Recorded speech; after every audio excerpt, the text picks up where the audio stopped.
And then of course got the cabin lights done. So last week we installed that new hatch, and more interestingly we fitted the LED strip lighting throughout the cabin. This week we finally get round to those headlining panels and cover the panels in a foam backed vinyl, ready for mounting. Around the cabinets, and then there's a strip of LED lights along underneath each of the seats.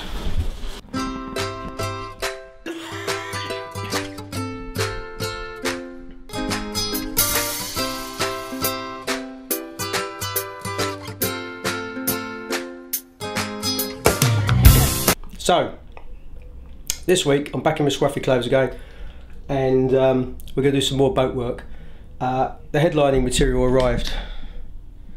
Huge roll of it. We went with a kind of basically same sort of colour as we had before, but a completely different texture as a way of differentiating. And we'd seen enough pictures of boats now where the headlining material was subtly different colour, and we were worried it was going to look a bit patchworky, but actually it looked really good under the two people that sent us the pictures of boats. Thank you very much. So we've gone for, if I show you, there's a board with the existing one. That's the one we bought.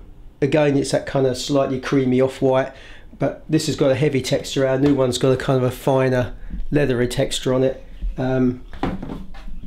Hopefully it's going to look all right. So I can start now on covering the boards I've made, but the first thing I want to do is recut. I've cut some holes. Hold on. Right, first thing I want to do is cut some hole, enlarge the holes for the lights. As you may remember, we bought these small flat LED lights for Seahorse, which I'd mocked up and tried, and I cut some holes so that the lights just fit inside the boards, which is great, except now I've got the headlining. What I really want to do is fold the headlining into the hole to neaten up the hole, which means the hole's got to be made bigger. So I drew some circles on a piece of paper, stuck it on a bit of wood. I'm going to experiment, have a bit of experiment, cutting out that hole, wrap the headlining around it, see what sort of size I need, and then I'll use whatever I end up with as a jig to enlarge the holes on the boards I've already done. So that's the first job in the morning, and then we can start sticking it all on.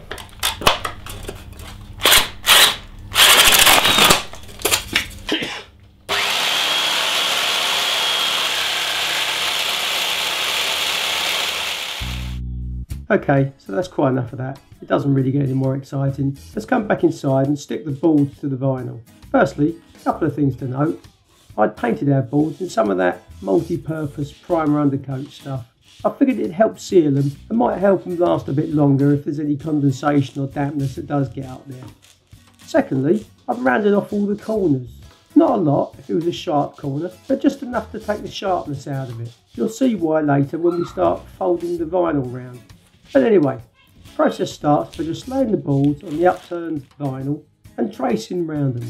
My practical boat owner guy advises against using a pen because the ink will bleed through over time, so I just use some chalk.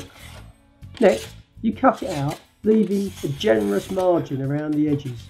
I was leaving a minimum of 1.5 inches, but really, if you can afford it, I'd leave say 3 inches because you need a handful to pull on as you bend it around. We stuck the boards down using a PVA glue. Another tip we got from the Practical Boat Owner article. I chose the standard Screwfix cheap waterproof PVA, but I imagine any waterproof PVA would do. I have to say, it worked really well. Anyway, there's not much more to say. You can see what I'm doing.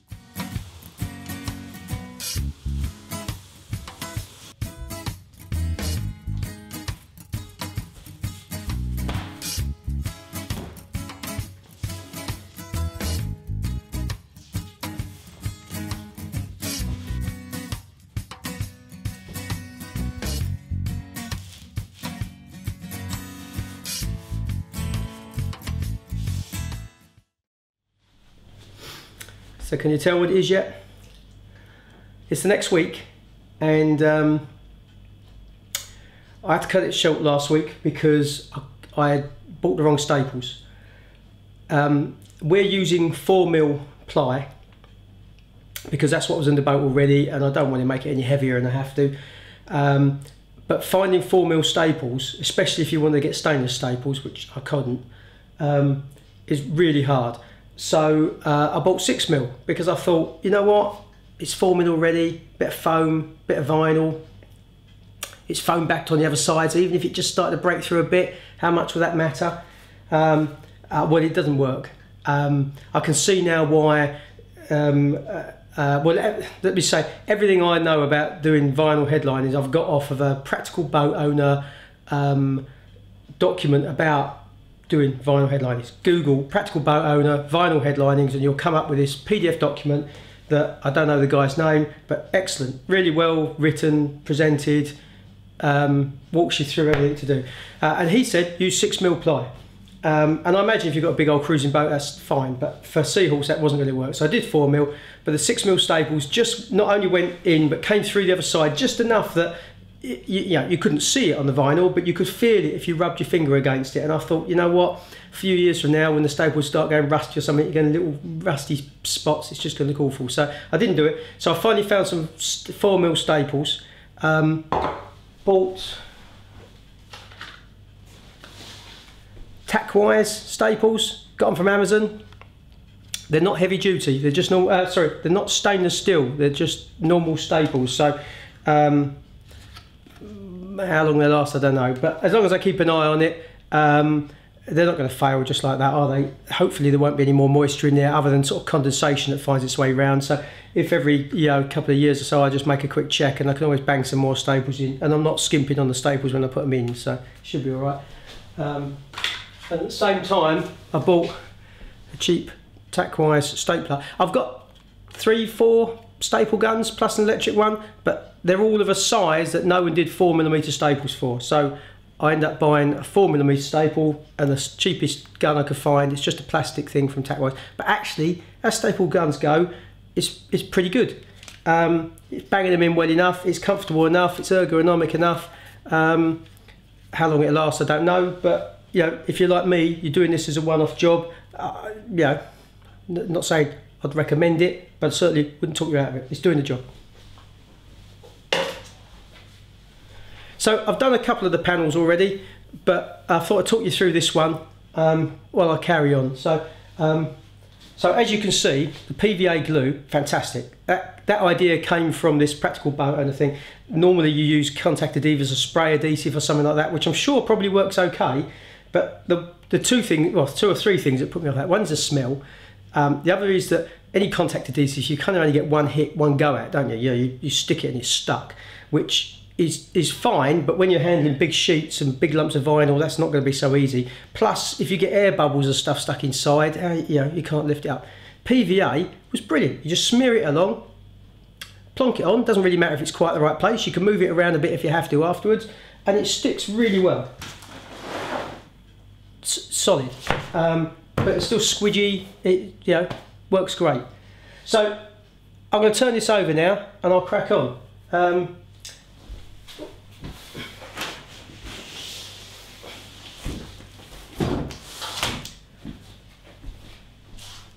The first bit is the worst bit, and it's the bit where I've had a couple of disasters. Bear with me. You've got to cut this foam off. And in the Practical Boat Owner PDF, he says just score it with the back of some scissors or something like that, and that will break the foam enough that you can peel it off. And I'm sure that's fine if you just got foam. But this foam, you can see that, it's got a kind of a light fine woven cloth over the back. It gives it some integrity, which is really good. This vinyl actually came from, okay, can't find the receipt, came from, read that? Martrim. It's not easy holding this bag up in front of the camera. Martrim.co.uk. And I don't know if it's good vinyl or bad vinyl, really, but it certainly seems good to me. It's well made, there's no flaws.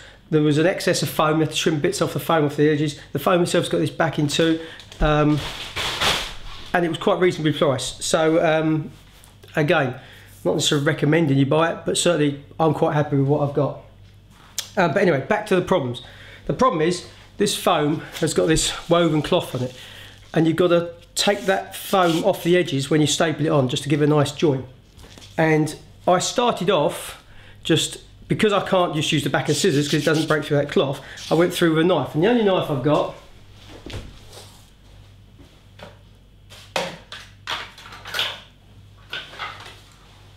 is a scalpel.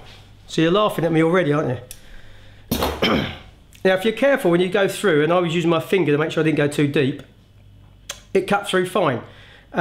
Except when I was kind of getting, like you do, you get a bit complacent, only my first one, I just broke through on one edge, a little nick. And of course once you cut through the vinyl, that's it. So I've got one panel that it actually is the panel that goes over the quarter berth. So it's like the least seen panel, and I'm hoping the slit is far enough down one side that it's actually tucked up round over where the engine is, and then it won't really matter. I won't know until I get it to the boat, and that's probably going to end up being next week now because I'm going to end up running out of time. Because I haven't got anything else, and because this is working, I've now got a technique. If I hook that under the kind of foam and then chase it along upside down, if you like, so that it runs along the vinyl like this, and just slice off foam, it seems to work okay. If I make a mess of this one though, you can say, you know, you can laugh at me all you like, but I'll work you through what I'm doing. In the meantime, I'm having my tea. So, the way I'm doing it, and I think I've already proven it's not the best way, so you do it how you want, but anyway, I take the blade, I put it in effectively the wrong way up, and I just hook it underneath just the foam, and the edge is always the worst bit, and then I run it along. Now this panel, this edge is seen. The other edges all butt up against the edge of something, so on this particular edge, I'm going to leave it about the same width of the ball as the board, away from the edge. So there's a little bit of foam just to fold round that corner, just to round that corner off. He tells you to use a piece of wood to use as a guide, and that's probably a great idea, but that's where I went wrong the first time. Cutting along the piece of wood, couldn't hold it level, broke it. So I'm not sure how critical it is. It gives you an idea of what you're looking at, but I'm just going to chase it along like that.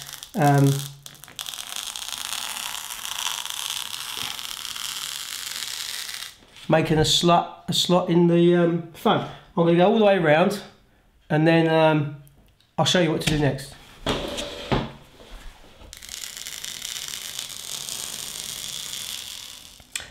Okay, once you cut round it, you want to peel the foam off. Now, I imagine every manufacturer of foam is going to be different, but it does peel off reasonably well. But one thing I have noticed is it's stuck on better in some places than others. And you'll find you can go around it all round and you'll get really confident and it's going fine, and then all of a sudden the cloth separates from the foam and you're left with it, and then you've just got the foam left on a bit that's actually super sticky, and it's really hard then to pick it off. So take it slow and steady.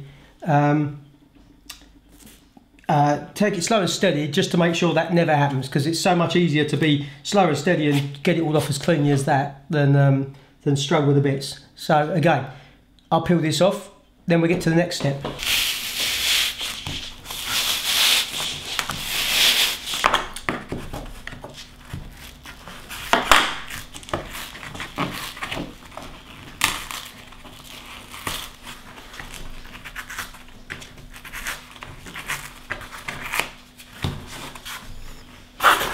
Okay, so all the foam's off.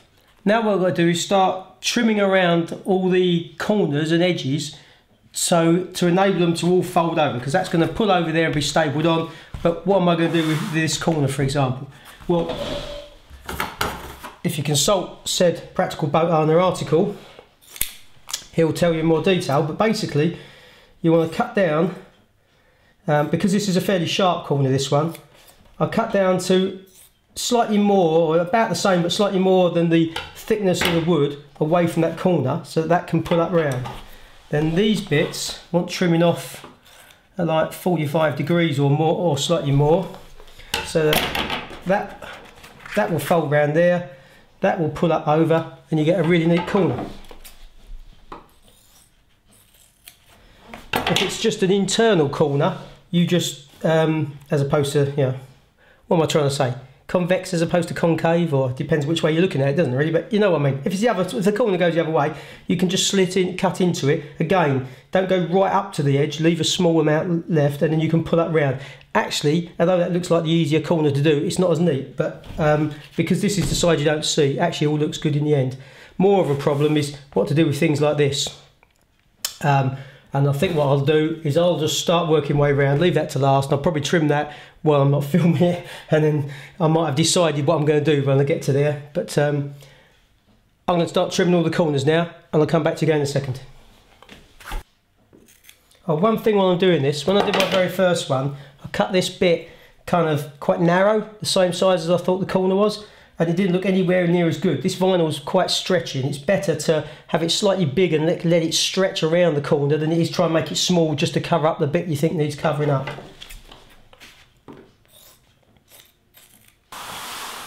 Okay, this is the sort of corner I was talking about. So I'm just going to cut into it at 45 degrees, and then they'll fold up around. And although it looks a bit nasty from there, on the other side it'll look fine. Okay, we're going to find out how this works. So what I decided to do here is rely on the bend of the vinyl to pull that into there. That will go down there, a couple of corner bits to smooth over the outer corners. We'll see what happens. You'll notice, I haven't done that yet, that actually, although it's fiddly, because this is actually quite a small hole, it isn't so hard. But I'll do the edges and we'll come back to that. So anyway, now we have to staple. Right, so when you're doing the stapling, don't start at the corner. Start somewhere in the middle of the long edge so that you don't end up kind of forming a crease or a rut that works its way all the way along. I'm going to start nearer this corner so we can finish this corner and I can show you how it's going to work, and then I'll crack on and do the rest. But basically, put it quite tight and bang a staple in about ½ an inch from the edge. And I'm going to,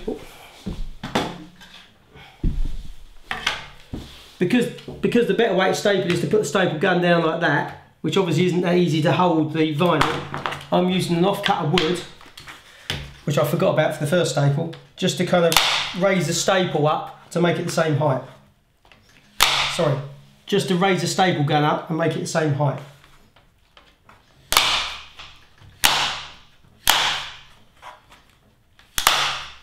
Right, get to the corner. You don't do the corner yet, you keep doing the sides.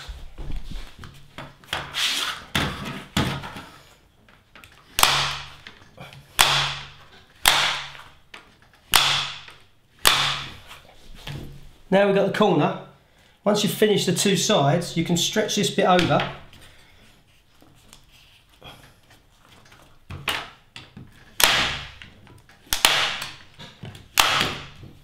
And you end up with a really neat corner.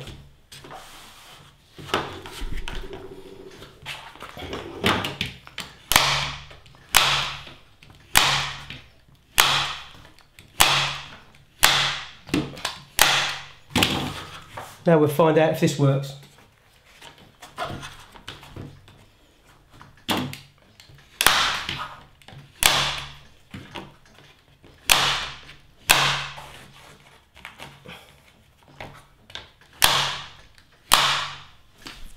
Not bad, is it? I put extra corners in, I put extra staples in the corner because of course it's a thin bit of vinyl that you've pulled extra tight, if you like, to get it to mould round the corner. So I put some extra staples in just to make sure it's held.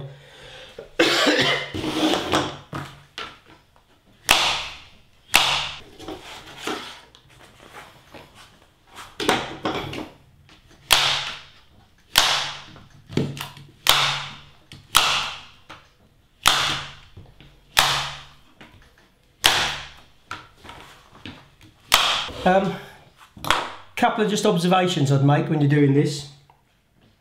Firstly, if money were no object, the longer you leave this offcut of cloth, the better, because you've got more to hang on to. It's amazingly hard on your hands this. You're kind of gripping that and stretching it on your fingers, and you have to do it for every staple. And to put this in perspective, I've done 2 panels as big as this, 3 panels that are kind of not as long for the sides and the quarter berth, and then I'm going to have finished 4 or 5 little panels that just cover access points. So not a huge amount, and I've done 2,000 staples, and every staple is needed to be gripped, pulled, punched in. So it's kind of hard in the hands. So on that same subject, if money were no object, electronic staple gun. I can see why people would want one. But anyway, I've gone around the edge. I've done all the edge and the corners. It's worked out all right. We now got to do this hole in the middle. So as I'm on the dining room table, I'm going to put a piece of wood, scrap piece of wood behind it, so I've got something to calibrate. And what I'm going to do is just cut a kind of a star pattern, lots of cross cuts like this, leaving a tail that's kind of, I don't know, 1/2 inch-ish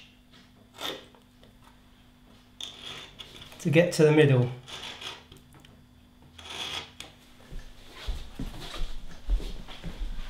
And this is a lot easier to do when you're not trying to film it as well, because the camera's getting in your way.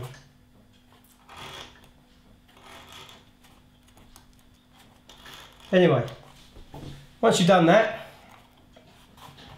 you end up with lots of tails like this. Pick one, put it tight, and bung a staple in it. Again, if this hole was bigger, I'd have bigger tails, it's easier to get hold of. Because these are all quite small, it's not very easy to do. Right, now don't work your way round, don't do the next one. Skip one, and then put one in. This kind of keeps the hole kind of balanced and neat, and you don't, again, sort of roll around a problem.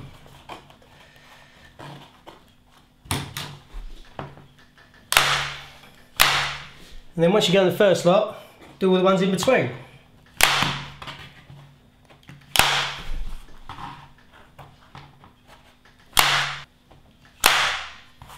And then I'm going to bung an extra line of staples in them as well, because of what I was talking about earlier.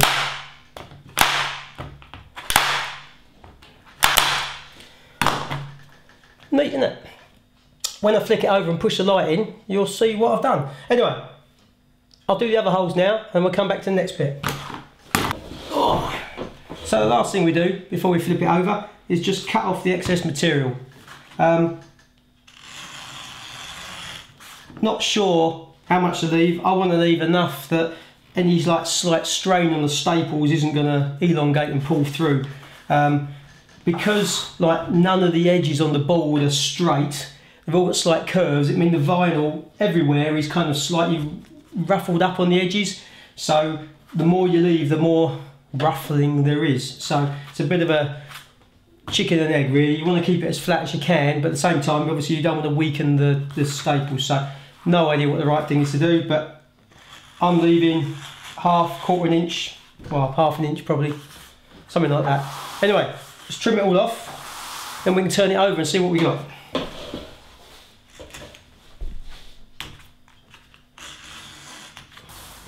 So there we go then. Let's flip it over and see what it's like.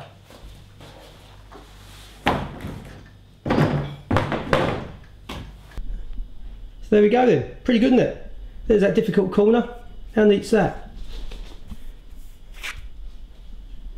The corners that I said don't look so neat, the internal ones. Pretty sweet, isn't it? And if I stick a light in,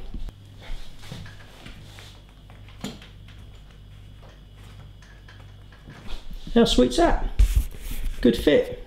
Sticks in there on its own, holds itself. They're going to look good. That's it. I've done most of the panels now. I've got a couple of small ones to do, then I'll have to get to the boat, but that's going to be subject to another film because we're running out of time. So one final thought on all this: if you're thinking about doing it yourself, it takes more material, more wood, more time, more of everything than you think it would. I mean, maybe I was slightly naive in thinking, you know, I've got the old panels, I've just got to cut around them and staple something on. But because you can't rush it, you want to keep a neat job, and just the size of everything. I mean, I've got all this lot out of 3 8x4 boards, and then I bought, what did I buy? 7 meters of vinyl, and that's only just enough for what I've got, and I thought I might have a bit left over for the final part of the jigsaw, which is to cover up the front bulkheads, but that's going to be I have to order some more and be a subject of another film. So but it takes a lot more, but it is quite rewarding. How easy it is to get them up now, I don't know, because of course I haven't got any holes to follow. I have to drill my own holes, and drilling holes in the coach roof and stuff, wow, yeah. Anyway, we'll come back to that. I'm Ian. This has been Sailing with the Foxwell family. Thanks very much for watching.